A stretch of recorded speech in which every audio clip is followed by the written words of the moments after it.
What's up guys, Josh Cobb here from Case Academy. Going to go over the trap bar deadlift. Very common exercise. We love it from a baseball player standpoint because of the neutrality of the shoulders. Again, very common exercise. I felt compelled to do this demo and walk through because I see people doing it wrong a lot. So a couple things, when we're talking about the trap bar deadlift, one of the things I always try to coach our guys is to not do it in front of a mirror. Reason being, when they do it in front of a mirror, naturally they look at themselves. And so if the mirror was facing this way, as I go down, if I keep looking at myself, as I go down, my chest stays up. And that's more like a true squat. So on the trap bar deadlift, the biggest misconception or the biggest mistake we see is that they turn it into a squat.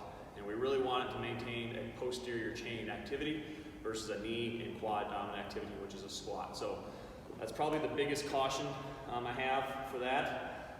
So what we're going to do, we talk about the setup. I always want to make sure that the bars are kind of like right by my shins. Sometimes people will grab the bar too far back or too far forward, and then it rolls.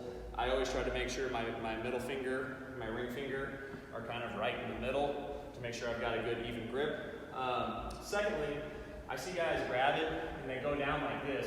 Well, we talk about taking slack out of the weight. If I can bend my arms, I have slack. I want to take the slack out, and so the best cue I can give is, say if this is 250 pounds, I want to pull 200 pounds out of it. So not enough to get it off the ground, but enough to kind of get some tension on it and then pull. Some other cues that we really give, we always want to think, I'm always bending over at the waist and at the hips. So one of the cues that we give is to push our butt, like if there was a wall behind us, we want to push our butt on the wall. We don't want our hip level to go down a lot. If our hip level is moving up and down, that means we're moving through our knees.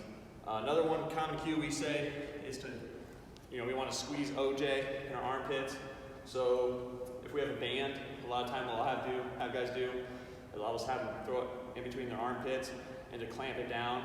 Reason being, when they squeeze that and don't let it fall out, they get really tight with their lats and kind of lock things in. It helps drive it through the core and not get weak. So the last thing, when we're doing this, as I go down and grab it, one of the things I like to say is grab it. I want to stretch the hammies out just a little bit, and I only want to go down as far as I have to. I don't want to go down farther than I have to, again, because of that slack. I want to maintain tension on my posterior chain. So when I go for that first rep, I like to lock out, take a big breath, sit just enough to get some tension in my hammies, tight core, chin to my chest. I try to stare at the ground, not up. Set it down. Reset.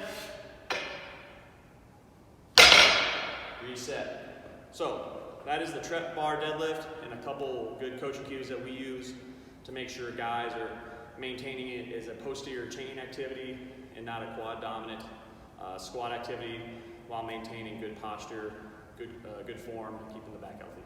So again, trap bar deadlift.